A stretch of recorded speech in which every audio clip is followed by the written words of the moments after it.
esa lectura que presentamos esta semana, ¿no? Es el capítulo introductorio al libro de Proyectos de Vida Indígena y Extractivismo, acercamientos a la inequidad social y la diferencia, ¿no? Y el capítulo, los autores son Juan Javier Rivera Andía y Cecil Vidal, híjole, no sé cómo se pronuncia, Odega, y es mira, se repitió, bueno, indígenas, extractivismo y turbulencia en América Latina, ¿no? El capítulo está como dividido en 7 secciones, ¿no? La primera, donde hace como una presentación general en el contexto en el cual se escribe el libro, ¿no? Y cómo el capítulo hace como un resumen, ¿no? Una presentación de todo lo que incluye el libro, ¿no? El segundo capítulo que se llama Turbulencias Sudamericanas, ¿no? Está más referida, ¿no? Como a estudios de caso, bueno, no estudios de casos, sino más bien como la presentación del extractivismo presente en Sudamérica principalmente, ¿no? Sin excluirlo, que es algo que pasa en otros territorios también fuera de Sudamérica, ¿no? La otra parte, ¿no? Bueno, el otro capítulo es presentar, bueno, pensar de otra manera en contextos de extractivistas amerindios, ¿no? Hacia una ontografía, ¿no? El siguiente capítulo tiene que ver con pues todo el proceso extractivista, ¿no? Enfoques o contextos y protestas alrededor del extractivismo y las políticas extractivistas que han sido implementadas, ¿no? En América Latina, los efectos que esta ha tenido y cómo ha enarbolado o ha fortalecido el surgimiento de movimientos de resistencia, ¿no? A partir de esto, ¿no? De todos estos efectos, ¿no? De este tipo de extractivismo, pues viene como todo un asunto que va desde políticas de identidad, ¿no? Hacia más bien cosmopolíticas de la naturaleza, ¿no? Como nuevas formas de pensar o hacer políticas relacionadas con pues, la manera de la naturaleza, ¿no? El último, pues tiene que ver con pensar, bueno, con ideas finales, ¿no? Sobre proyectos de vida y estas turbulencias alrededor del extractivismo y estos proyectos. Y ya después hace una presentación de cada uno de los capítulos del libro, ¿no? De los autores y de qué habla cada uno de estos, ¿no? Entonces, en la presentación, en general, ¿no? El libro hace como un análisis de proyectos de vida en América Latina, ¿no? De proyectos de creación de vida y cómo estos se encuentran, ¿no? Con políticas y operaciones extractivistas, ¿no? Es como de cierta manera una oposición, ¿no? De cómo a partir de todo este extractivismo y las políticas que lo han permitido, ¿no? Surgen, ¿no? Estos proyectos de vida como mecanismos de resistencia, ¿no? Este relato, ¿no? Que es el libro, incluye estrategias amerindias que se han realizado para enfrentar esta violencia esta violencia lenta, ¿no? Como ellos le llaman, ¿no? O como todas estas turbulencias que experimentan las relaciones humanas y no humanas en contextos de extractivismo en Sudamérica, ¿no? O sea, cómo se da, ¿no? Cómo la gente que vive estos proyectos extractivistas, cómo son violentados y cómo han respondido a ellos, ¿no? También explora, hace como un recuento, ¿no? de estas políticas alternativas de naturaleza, cómo son negociadas, cómo son mediadas, pues en estas áreas en donde la industria extractiva pues va pues de manera incremental, ¿no? Privatizando y comodificando el bien común, ¿no? Al final de cuentas es como a partir de estos mecanismos de resistencia enarbolados o empujados por el extractivismo, cómo se generan esos mecanismos de resistencia y cómo estos mecanismos son cooptados también, ¿no? Por esta industria, ¿no? en aras de esta constante privatización y comodificación. También habla como de una relación y un continuo, bueno, una relación continua entre las políticas de Estado, ¿no? Y el mercado internacional, ¿no? Y cómo son, pues, negociadas, ¿no? Para ser implementadas en estos territorios. Pues hace una visibilización, ¿no? De estos continuos y asimétricas confrontaciones entre estas formas distintas de políticas de la naturaleza. También plantea, ¿no?, cómo este extractivismo finalmente lo que hace presente o actualiza esta diferencia ontológica, ¿no? En esta visión, en esta ontología hegemónica, como él le llama, o ontología del capitalismo, ¿no?, frente a las ontologías de los pueblos amerindios, ¿no? Y cómo a partir de estas ontologías, ¿no?, diferencias de ontologías, pues se dan como estos encuentros o arenas. También explora, ¿no?, cómo el ser indígena o la indigeneidad, a partir como de estos efectos que el extractivismo tiene en el territorio, pues ha tomado, bueno, ha resurgido, ¿no? Es representada, es transformada y es recreada por indígenas y actores nacionales e internacionales, pues justo para presentar como resistencia a estas políticas y estos esfuerzos de extractivismo en la región, ¿no? Y bueno, hace enfoque de estas investigaciones y estos relatos etnográficos de los diferentes autores que presentan en el libro, de estudios de caso, por decirlo así, básicamente o principalmente en los Andes y en las Amazonas. Y bueno, también como una parte importante de esta sección, ¿no? Menciona, ¿no?, que el hecho del enfoque nacional e internacional sobre el extractivismo de recursos, pues va haciendo que se vayan diluyendo las micropolíticas existentes en el territorio y las diferentes perspectivas, ¿no?, y las formas de ser que tienen los grupos indígenas con relación a su territorio, ¿no?, y las formas que se relacionan con él, ¿no? Parte, ¿no?, a partir de los derechos de la tierra, ¿no?, proclamados en Bolivia, o los derechos de la naturaleza que se dan en Ecuador, pues este concepto, ¿no?, de las políticas de la naturaleza ya forman parte de las políticas y agendas nacionales en Sudamérica, ¿no? A partir de este continuo de extractivismo presente en la región, ¿no?, pues empiezan a surgir, ¿no?, como esta contraposición de políticas que van encaminadas a hacer frente, ¿no?, a estas políticas extractivistas, ¿no?, en áreas donde pues aún hay como largos o grandes remanentes bueno, le ponen áreas silvestres, ¿no?, pero bueno, de naturaleza, por decirlo así, ¿no? Estos derechos proclamados, ¿no?, también nos llaman a pensar, ¿no?, si estamos atestiguando como estos movimientos por el derecho a existir de manera diferente, ¿no?, en esta contraposición entre la ontología capitalista o hegemónica y la ontología, pues, de otros mundos, de mundos diferentes, ¿no?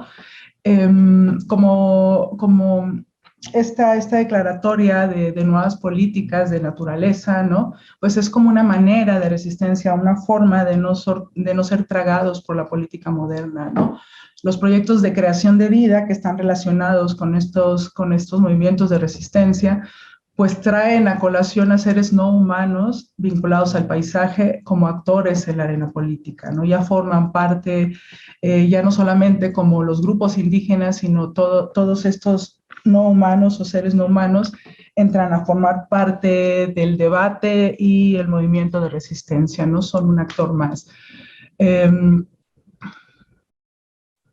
Pues esta manera de invocar, por ejemplo, a actores no humanos como actores políticos, ¿no?, pues bueno, pone entonces de frente a las poblaciones locales en oposición a los estados y a las multinacionales, ¿no? Y al ocurrir esto, pues lo que va haciendo es que se revelan divergencias de la dinámica ontológica básica, ¿no? O sea, ponen sobre la mesa, ¿no?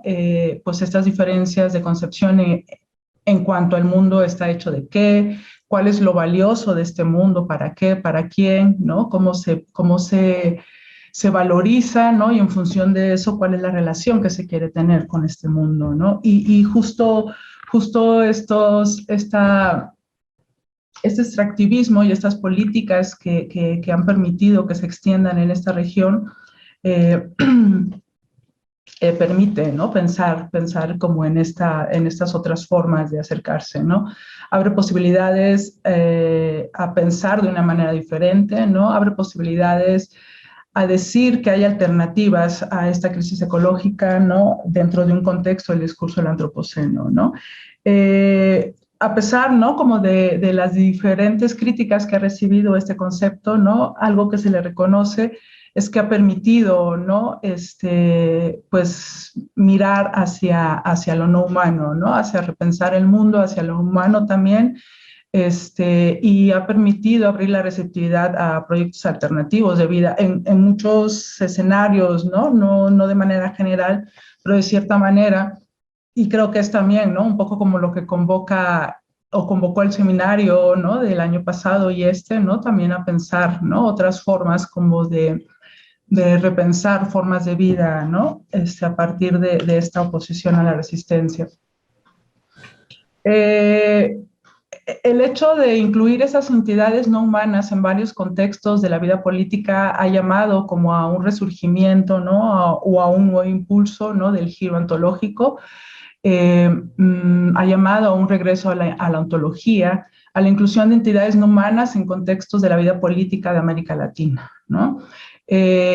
Nos llama a repensar la relación entre humanos y el mundo material, a repensar estas asunciones que estructuran el pensamiento euroamericano y las teorías y metodologías antropológicas y también las formas de intervención, ¿no? Dentro del territorio, en este caso a partir de políticas extractivistas que materializan, ¿no? La instalación de proyectos extractivos en los territorios, ¿no? Lo central bueno, hace un enfoque central en problematizar lo moderno, ¿no? En decir que el problema también con respecto a eso tiene que ver con el dualismo occidental entre lo material y lo humano, entre naturaleza y cultura, entre significante y significado, objeto y sujeto, ¿no? Al final enmarca, ¿no? A esta ontología dominante, ¿no? Que hace, por ejemplo, que se hayan instalado estos proyectos extractivistas en estos territorios, ¿no? Como una ontología de dualismos, que es como característica del capitalismo, y marca de cierta manera esta diferencia en la forma, ¿no? En la forma como los grupos indígenas se relacionan con esta otra entidad, ¿no? No humana, y a partir de ahí, pues, cuál es el trato que se le da, ¿no?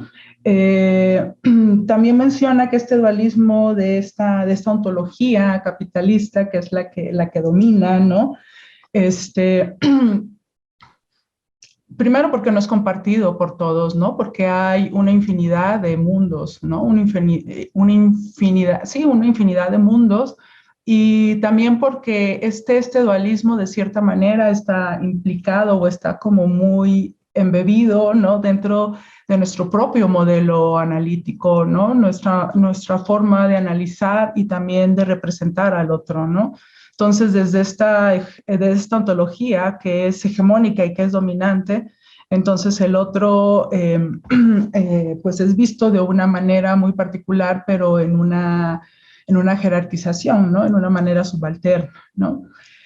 Y bueno, esto nos lleva a la necesidad de mirar hacia un cambio en el análisis antropológico, ¿no? O sea, yo creo que esta es como la parte que mucho también mencionaba Alejandro, ¿no? Como la parte esta de como la responsabilidad, ¿no? Como investigadores, ¿no? De llevarnos, ¿no? A pensar también como en otra caja, ¿no? Desde nuestras investigaciones y llama, ¿no?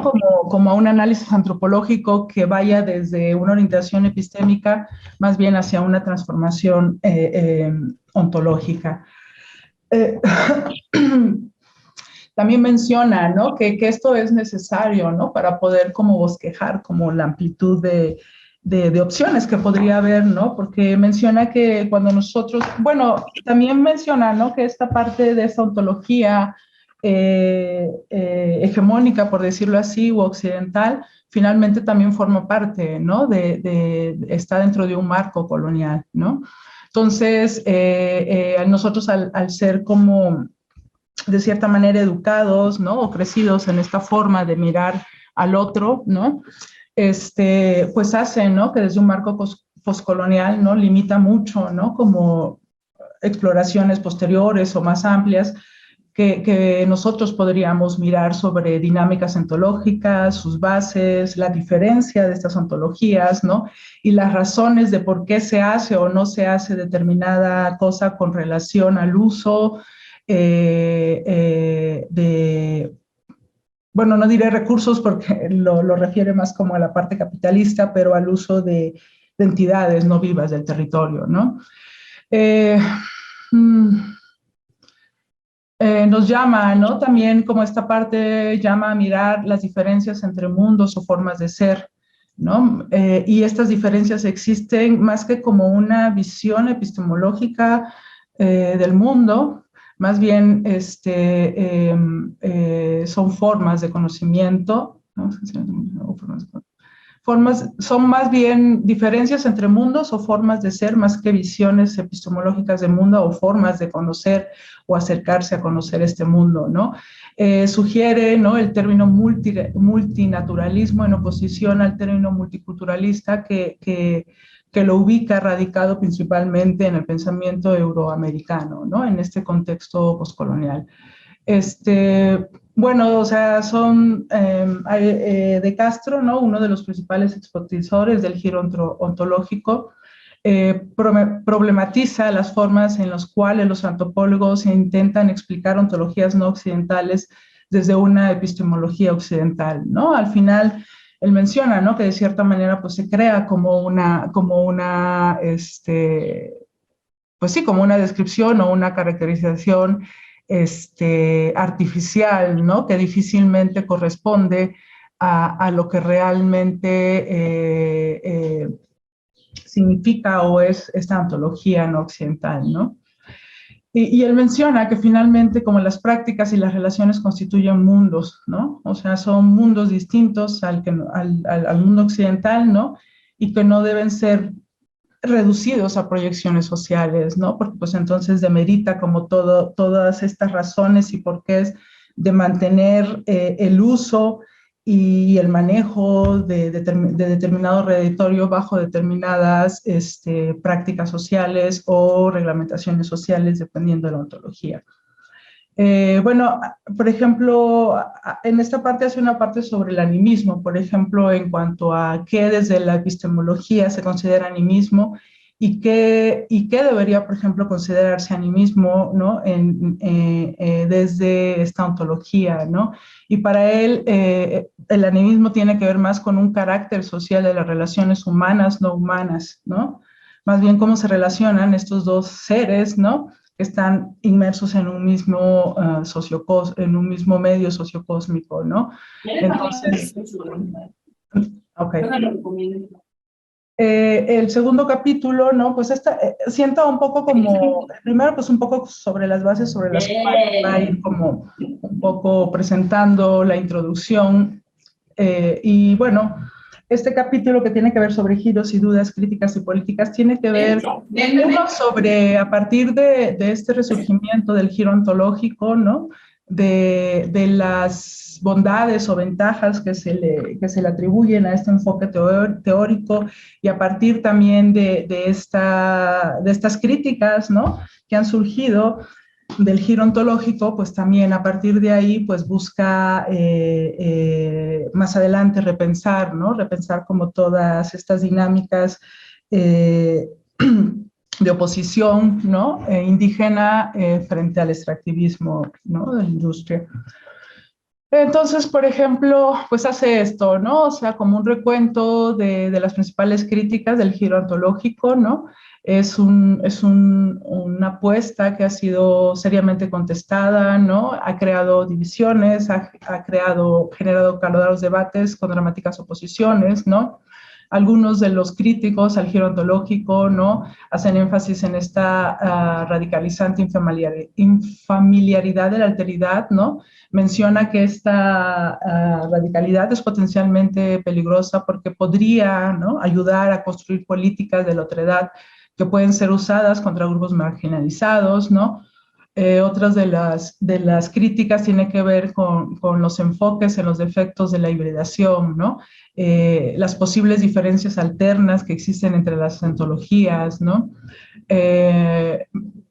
Hablan del giro ontológico como una mistificación de proyectos etnográficos y menciona que el enfoque ontológico centrados, ¿no?, en este caso principalmente en cuestiones extractivistas, estandariza multiplicidades, ¿no? Hace como esta homogenización que se supone que es lo que tanto se critica en las ontologías capitalistas y fetichiza la alteridad, ¿no? En respuesta a todas estas críticas, ¿no?, que ha recibido el giro ontológico, bueno, dos de los principales autores, ¿no?, enfatizan la dimensión política que tiene mirar desde la ontología, ¿no?, de esta propuesta teórica del giro ontológico, ¿no? Menciona que la ontología fortalece el estudio antropológico de las políticas cuando los movimientos sociales que incorporan lo no humano como sujetos políticos que forman parte de un colectivo. Permite también mirar cómo las políticas de la ontología capitalista, ¿no?, dominan pues dominan el escenario, ¿no? Y los posibles análisis que articulan y constituyen esta política, ¿no? Nos ayudan a entender, bueno, sí, el contexto, los intereses, ¿no? En qué escenario se dan y cómo se aplican, ¿no? Para saber, por ejemplo, por qué determinados proyectos extractivistas pues tienen más, están más representados, por ejemplo, en el sur global que en otros, que en el norte global, por así decirlo, ¿no? Finalmente, para él, hablar de cuestiones ontológicas son cuestiones políticas, ¿no? Porque pone en entredicho esta jerarquización que existe entre los diferentes mundos, ¿no? Y esto es una cuestión política, ¿no? O sea, quién toma el control, ¿no?, de los diferentes mundos, ¿no? O cómo se homogenizan estos mundos. Ayuda a generar y a fortalecer diferentes formas de hacer política, ¿no? Llama, por ejemplo, al reconocimiento de la diferencia ontológica para la manera en que queremos diseñar e instrumentar política pública, ¿no? Es muy distinto, por ejemplo, el diseño e instrumentación de una política encaminada a un estado homogéneo, ¿no?, a las diferencias de políticas cuando tienes como toda esta diferencia de ontologías presentes en un mismo territorio, ¿no? Permite reconocer, ¿no?, la alteridad, ¿no?, la alteridad diferenciada. El giro ontológico, que es desde donde se acerca a este análisis extractivista del extractivismo, también hace un análisis de las condiciones situadas en las que se generan las políticas, ¿no? Y esto permite, ¿no?, al poder como visualizar que finalmente hay un contexto muy particular, ¿no?, determinado por momentos políticos y actores políticos en ese escenario, por qué una política es de una u otra manera. Y hacer esto le quita como este poder, ¿no?, que puede tener esta política cuando la mencionas como contextual y no como única, y ayuda a, de cierta manera, a quitarle esta hegemonía sobre la alteridad, ¿no? La política moderna está basada en la distinción, en donde la representación de la naturaleza en la vida política requiere ciencia, ¿no? Desde esta perspectiva, ¿no? O sea, la política que podría generarse en ontologías alternativas, si no están dadas o respaldadas a través de la ciencia, no son consideradas, ¿no?, o no son validadas como tal, ¿no? Y entonces por eso es como todo este lobbying político de las empresas o los mercados internacionales extractivistas, ¿no? Que son apoyados por la ciencia, ¿no? O por discursos científicos, ¿no? Eh, Hace visible, ¿no?, que históricamente los grupos indígenas han sido excluidos de la política moderna, ¿no?, a pesar que se tratan de políticas de intervención y apropiación de su territorio, y también son históricamente tachados como no modernos, ¿no? En este sentido, ¿no?, estas políticas que van enfocadas a respetar esta alteridad o esta alteridad de ontología, ¿no? Esta alteridad de ontología son consideradas poco evolucionadas y atrasadas, ¿no? Y este discurso de no ser moderno, ¿no?, en esta forma de relación humano en humano de ontologías alternativas, ¿no? Es como una forma o una manera de desvalidar, ¿no?, esta mirada del mundo, ¿no? Y es como una manera de debilitar para ser incorporados a políticas occidentales desde una ontología del capitalismo. A mí eso se me hace muy interesante, ¿no? O sea, como pues todo el mecanismo, ¿no? O toda la estructura que hay alrededor para hacer prevalecer determinadas políticas extractivas, ¿no?, contra políticas que pudieran surgir de una ontología diversa, ¿no? Desde estos potenciales que tiene el giro ontológico, ¿no?, pues nos permite analizar las actuales políticas del extractivismo, ¿no?, poderlas ubicar, ¿no?, y decir desde dónde se está dictando, con qué intereses, ¿no? Y así, o sea, la manera que, pues este es como el marco bajo el cual se van analizando estos estudios etnográficos, ¿no?, de estos mundos diversos, ¿no?, de estas ontologías diversos y proyectos de vida que están siendo formulados por actores sudamericanos en respuesta a políticas extractivistas dominantes en Sudamérica, ¿no? Entonces, bueno, esto hace ese capítulo, ¿no? El otro capítulo que tiene que ver con pensar de otra manera en contextos extractivistas amerindios hacia una ontografía comprometida, ¿no? Más bien, en esta sección, ¿no?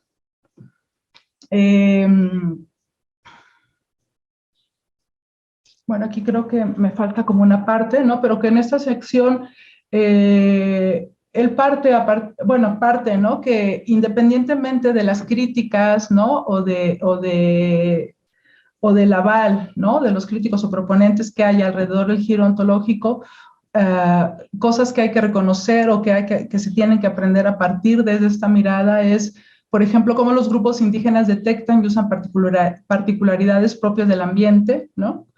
Y cómo ellos van cambiando este ambiente a partir de ir tejiendo con él, incorporándose en este ambiente, ¿no? Y tejiendo también entre los distintos tipos de relaciones posibles entre ellos, ¿no? Entre los no humanos y los humanos que cohabitan y coproducen, ¿no?, este espacio, este territorio, ¿no? En esta sección, ¿no?, pues los principales, ¿no?, defensores del giro ontológico refutan, ¿no?, o rechazan esta idea de que el giro ontológico es meramente una metodología, ¿no? Tiene que ver más como un compromiso para recalibrar el nivel en el que se lleva a cabo el análisis el análisis de, la existencia de distintos mundos o distintas ontologías, pero también cómo se lleva a cabo el análisis de cómo la existencia o el reconocimiento de estos mundos tiene peso en la relación humano-humano, ¿no?, en la forma en cómo se construye o se mantiene el ambiente, ¿no? Y también, ¿no?, como ayuda a repensar, ¿no?, como estas políticas extractivistas desde una manera diferente, dándole prioridad más allá del desarrollo, ¿no?, o la evolución, hacia más bien hasta hacia esas visiones de lo que es importante para los que habitan, ¿no? Humanos y no humanos, determinado territorio, ¿no? Entonces, yo creo que esta mirada permite un poco también quitar un poco esta hegemonía de estas políticas, ¿no? De estas políticas del extractivismo, ¿no? Que van o que empujan la apropiación, ¿no? O la apropiación, ¿no? De entidades del territorio. A ver, esta parte, creo que esa, a ver, ¿esa cuál era? Bueno, después el siguiente capítulo tiene que ver con, pues ya finalmente empieza como a aterrizar, por decirlo así, de esta manera, ¿no? Empieza a aterrizar en cómo se da, por ejemplo, bueno, en el contexto, ¿no? De cómo se ha dado el extractivismo en América Latina, ¿no? Empieza a hablar un poco como del contexto, ¿no? En qué contexto se van como instaurando o va ganando como hegemonía ciertos modelos de uso y apropiación de la naturaleza, ¿no? Hace un análisis, ¿no? A partir de cuándo, ¿no? Estas políticas, ¿no? Extractivistas van como afianzándose en el territorio, ¿no? A partir de qué contexto, ¿no? A partir de qué contexto que lo ubica, ¿no? Dentro del contexto, ¿no? Del contexto neoliberal, ¿no? Y los mecanismos o las instituciones a través de las cuales se materializa este tipo de políticas en territorios del sur global, ¿no? Y cómo, ¿no? Y cómo estas políticas, ¿no? Han permitido, ¿no? Como pues un lado, la existencia o la instauración de proyectos extractivos en la región, con todos estos efectos negativos que han tenido, ¿no? En el territorio y en la población, y cómo a partir de estos efectos, ¿no? La gente, ¿no? Ha empezado, los pueblos indígenas han empezado a organizarse para generar protestas y resistencias contra este modelo extractivista y las políticas, ¿no? que lo impulsan, ¿no? En esta sección, ¿no? Pues hace evidente, ¿no? Que el extractivismo ha tenido como un incremento en las últimas décadas, ¿no? En Sudamérica, pero que también hace mención que no solo es que no solo está circunscrito a Sudamérica, ¿no? Sino que también se reconoce en otros territorios, ¿no? Principalmente en territorios del sur global, donde las políticas económicas internacionales y las instituciones internacionales son como una palanca importante para hacer que estas políticas se instauren en estos territorios, ¿no? Hace una narrativa de cómo estas políticas neoliberales, ¿no? Impulsadas por el Banco Mundial, son instaladas, ¿no? O empiezan a enraizarse en esos territorios a partir de la década de los 90, ¿no? Cómo a partir, ¿no? Como de esta instauración de este tipo de políticas, ¿no? Hace que se vaya relajando políticas que hacen más fácil que se instalen modelos extractivistas en América Latina y otros territorios, ¿no? Finalmente, un poco el recuento que hace aquí, cómo estas políticas neoliberales, ¿no? Han venido, ¿no? Como a debilitar las políticas nacionales, ¿no? Como en el marco de política internacional se debilitan políticas nacionales que posibilitan que esto suceda en los territorios, ¿no? En un discurso de desarrollo, ¿no? Pues desarrollo, de evolución, etcétera, ¿no? Hace una reseña de los efectos negativos de del tipo de modelo de extracción extractivista en los territorios, ¿no? Describe, ¿no? Cómo es este modelo, ¿no? O sea, que está basado en explotar, exportar y mercantilizar estos entes no humanos, ¿no? Aunque para este tipo de modelo, pues se le conoce como recursos, ¿no? Es un modelo que es sostenido por políticas depredadoras ambiental y socialmente, ¿no? O sea, en términos de que existen, por ejemplo, pocas regulaciones ambientales las regulaciones que existen son muy laxas, ¿no? O sea, no hay como realmente una política ambiental encaminada a no generar como estos daños. Y las pocas que hay y que son laxas, ¿no? Muchas veces no son cumplidas por mecanismos de corrupción, de cabildeo político, de muchas cosas, ¿no? Está relacionada con todo este esquema de mano de obra barata, outsourcing, eh, eh, bajos salarios, ¿no? Etcétera, ¿no? Reducción o excepción de pago de impuestos fiscales, ¿no? Hay como toda una estructura corporativa alrededor, ¿no? Que se regula y se instrumenta, ¿no? Alrededor de estos proyectos extractivos, ¿no? Entonces, es una receta que se repite, ¿no? Que se repite en todos estos proyectos extractivos, en estos proyectos que se han visto en América Latina, pero no exclusivamente, ¿no? Sino en todos estos territorios en donde el extractivismo está instaurándose, ¿no? Este tipo de extractivismo está basado, básicamente, está basado en la comoditización de la naturaleza, ¿no? Es esta incorporación, sí, de recursos, pero también de ideas, de conocimientos, ¿no?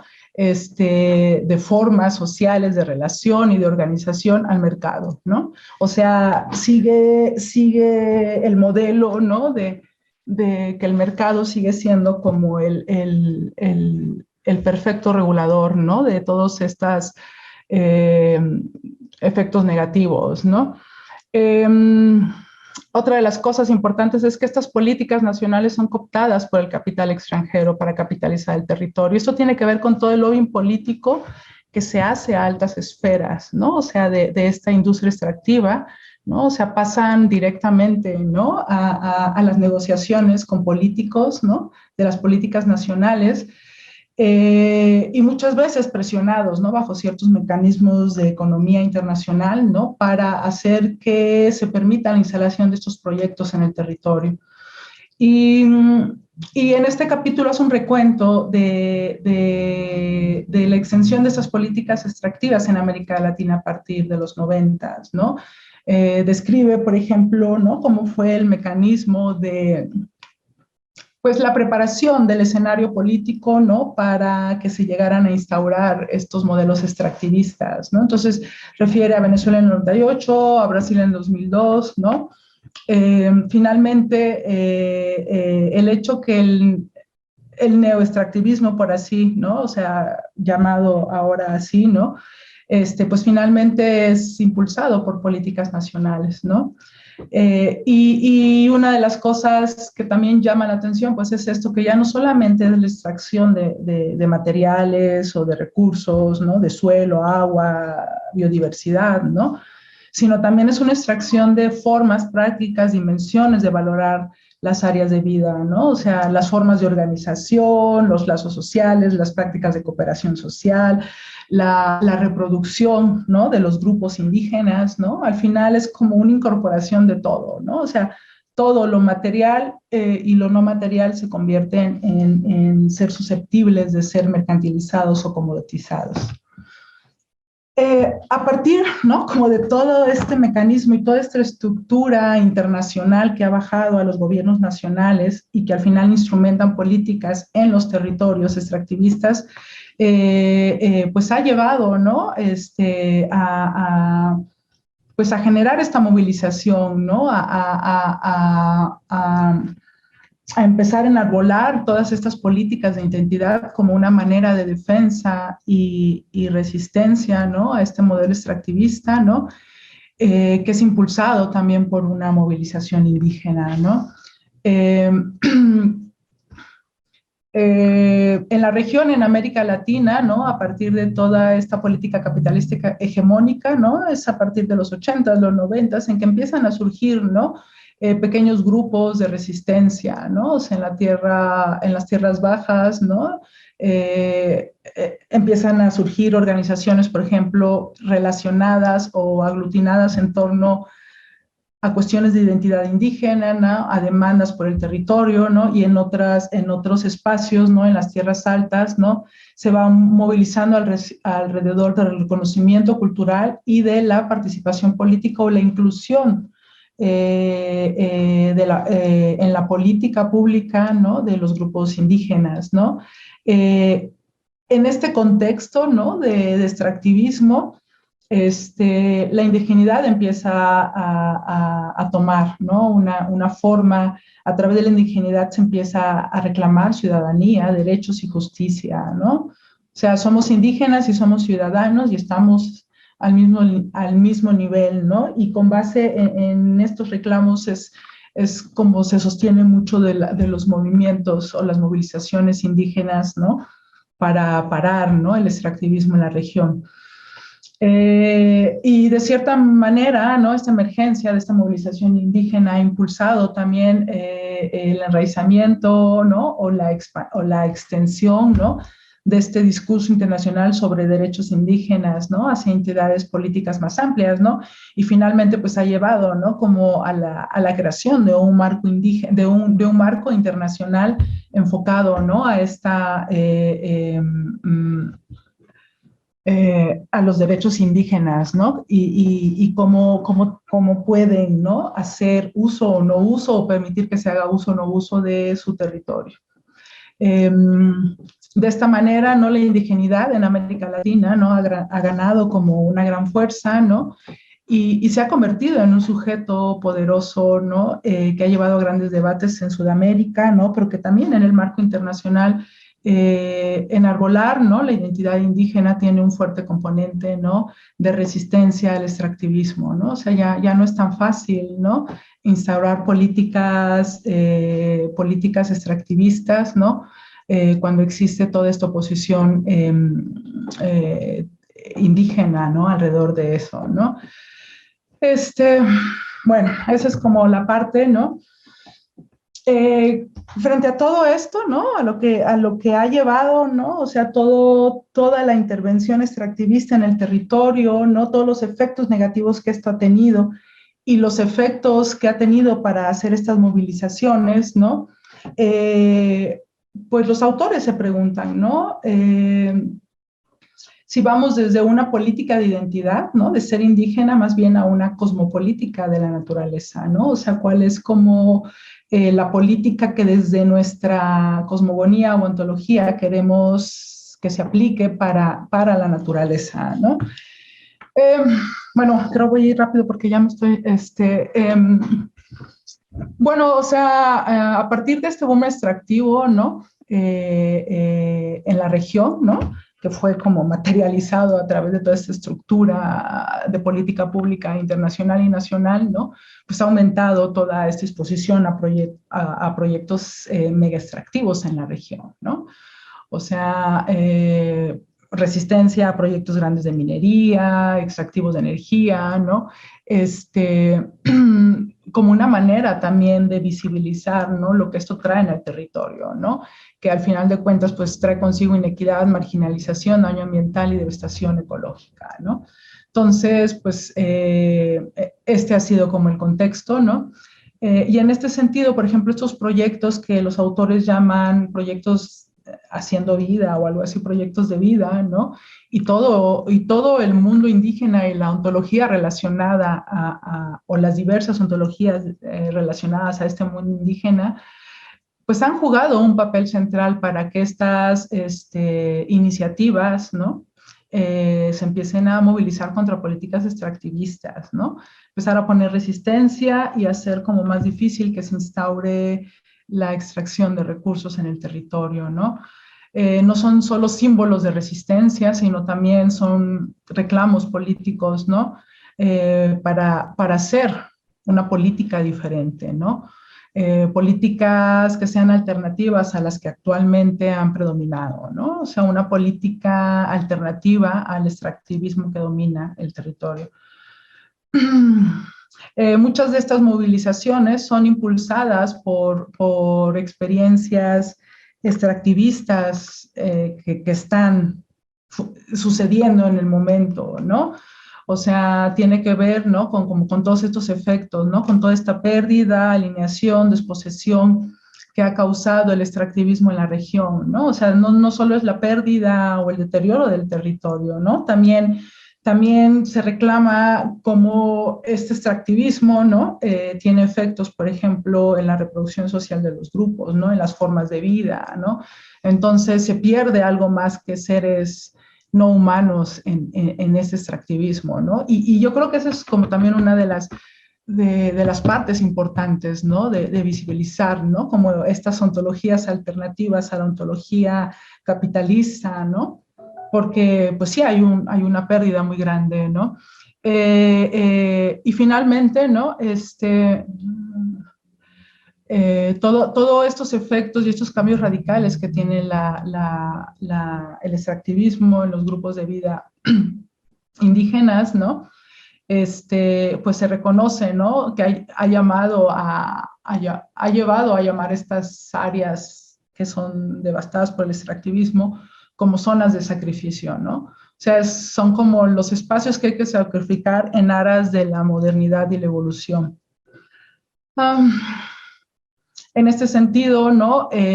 Pone, ¿no? Como otra vez en el escenario político, ¿no? A los colectivos amerindios, ¿no? A partir como de toda esta fuerte movilización que ha llevado estos efectos negativos, ¿no? Pues ya te puede ubicar también a estos grupos, ¿no? Pues en un contexto, finalmente, si quieres o no, ¿no? En un contexto de globalización y cambio de naturaleza, ¿no? O sea, finalmente, aunque sean pueblos que pueden estar un poco dentro o fuera del circuito más como capitalista, al final de cuenta, a partir de ese extractivismo son incorporados a esta globalización con toda la crisis ecológica que trae consigo, ¿no? En este sentido, ¿no? El asunto de ser indígena, ¿no? Se ha reconfigurado a partir de estas resistencias, ¿no? Ha retomado fuerza, ¿no? Y ha logrado posicionarlos como en un, pues, ¿no? Como en un nivel, ¿no? Diferente, ¿no? Al que anteriormente se tenía a partir como de todas estas movilizaciones, ¿no? Cómo el asunto de estos proyectos extractivos cuestionan todo el asunto de la indigeneidad, ¿no? De qué es ser indígena, cuál es la diferencia, qué tanto derecho tenemos a que se nos respete, ¿no? Nuestras formas, ¿no? De relacionarnos con los seres no humanos de nuestro territorio, ¿no? ¿Qué tanto derecho tenemos a no permitir una política pública homogeneizante que atente contra nuestro territorio y nuestros mundos, ¿no? Entonces, me parece que esa es como una de las cosas importantes, por ejemplo, de visibilizar, ¿no? Toda esta resistencia desde este reconocimiento de la otredad y de las ontologías diversas, ¿no?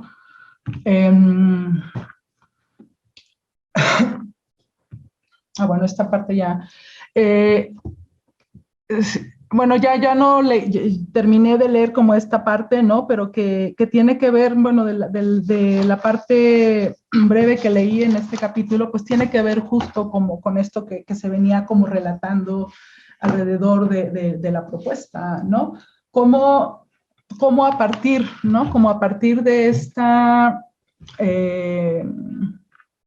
como de este fortalecimiento de la identidad indígena a partir de estos movimientos de oposición contra la industria extractiva, ¿no? Cómo se van generando o fortaleciendo estos proyectos de vida, ¿no? O sea, cómo posicionas el derecho y la posibilidad de desarrollar en tu territorio, ¿no? La forma en que tú quieres vivir en ese territorio, ¿no? La forma en que quieres en que existan políticas o no, ¿no? Sobre el uso de esos territorios, ¿no? O sea, sobre las decisiones de si quieres o no quieres incorporarte a determinadas formas productivas, ¿no? A las formas de si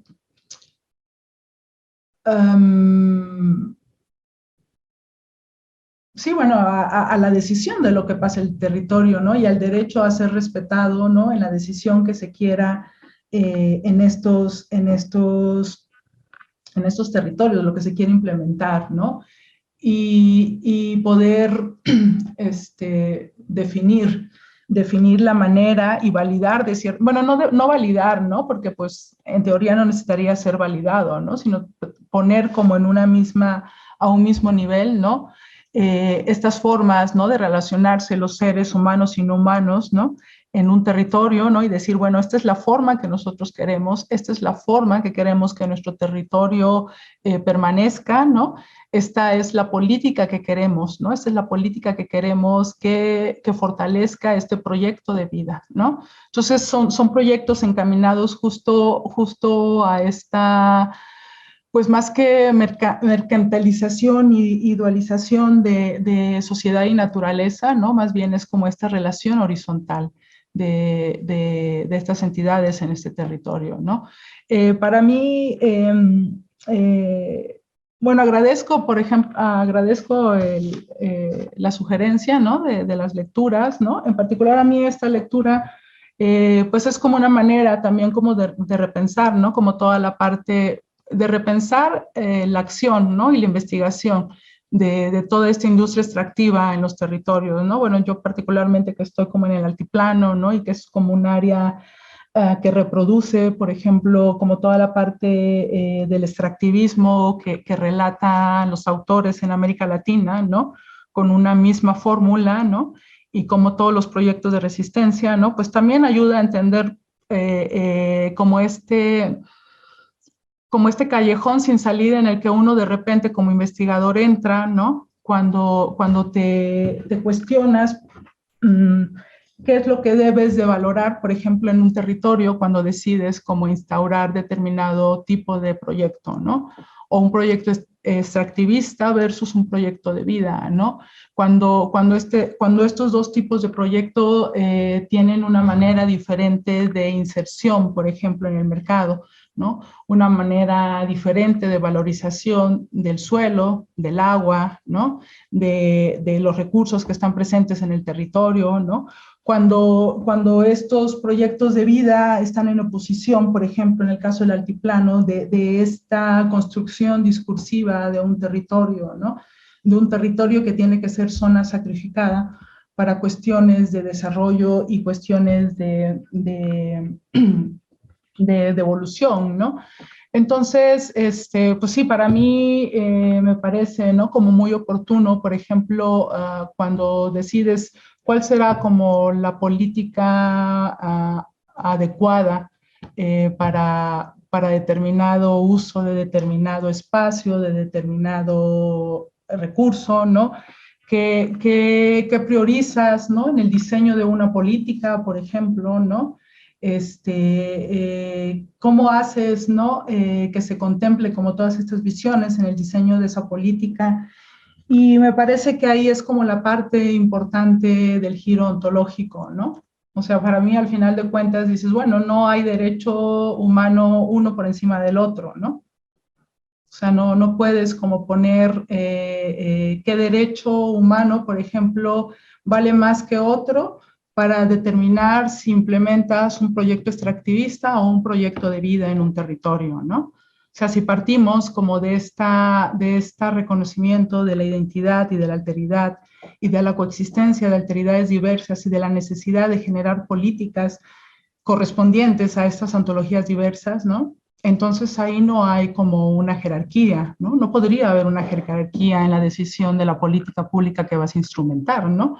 Más bien ahí tendrías que considerar, ¿no? ¿Cuál es la ontología que está inmersa en el desarrollo e instrumentación de esa política, ¿no? Y con base en eso poder diseñar conjuntamente, ¿no? Y me parece que esa es como una de las cuestiones importantes, bueno, para mí, ¿no? Que va como dibujando a lo largo de este introductorio y que me imagino que cuando entra ya como a los capítulos más puntuales de caso, ¿no? De cuestiones extractivistas y cómo responden, ¿no?